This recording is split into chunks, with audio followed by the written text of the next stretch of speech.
Alam mo ba kahit 4K lang ang budget mo, makakakuha ka na ng 5G phone na may solid performance? Yes, totoo yan. Oras na naman para sa sulit na smartphone. This time, 5G na under 8K lang ang pag-uusapan natin. Kaya kung sawa ka na sa mabagal na internet, baka eto na ang upgrade na hinihintay mo.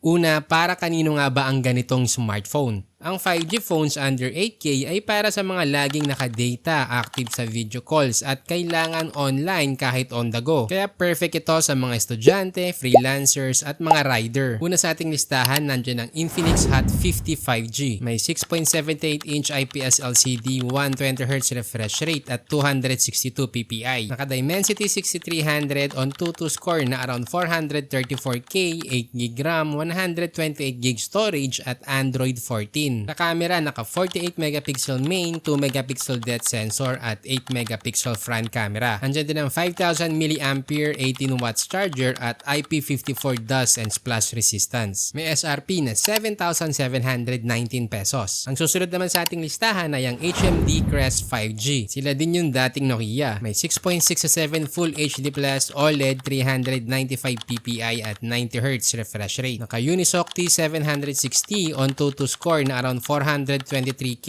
8GB RAM, 256GB UFS 2.2 storage at Android 14. May 50 megapixel main, 2 megapixel depth sensor at 50 megapixel front camera. Dagdag pa natin ang 5000 mAh battery at 33 watts charger. Meron din tong IP52 rating, meaning may basic dust protection and minor water resistance. May SRP na 6,990 pesos. At syempre, hindi pa rin mawawala ang Itel P55 5G. May 6.6-inch IPS LCD, 90Hz refresh rate at 267 ppi. Naka-Dimensity 6080 on 2.2 score na around 404K, 6GB RAM, 128GB storage at expandable yan hanggang 1TB at naka-Android 13. May 50 megapixel main camera, 5000 mAh battery at 18 watts charger. May SRP na 6,199 pesos. At syempre, nandyan yung pinaka-OP sa lahat. Dahil pang nag-sale to, grabe, talagang nagkakaubusan. Walang iba kung hindi ang Samsung Galaxy A06 5G. May 6.7-inch PLS LCD, 90Hz refresh rate at 262 ppi. Naka-Dimensity 6300 on 2.2 score na around 381K, 4GB RAM, 128GB storage, expandable yan hanggang 1TB. Naka-Android 15 at up to 4 major Android upgrades. So aabot yan hanggang Android 19. May 50 megapixel main camera, 2 megapixel depth sensor at 8 megapixel front camera. Andiyan ang 5,000 mAh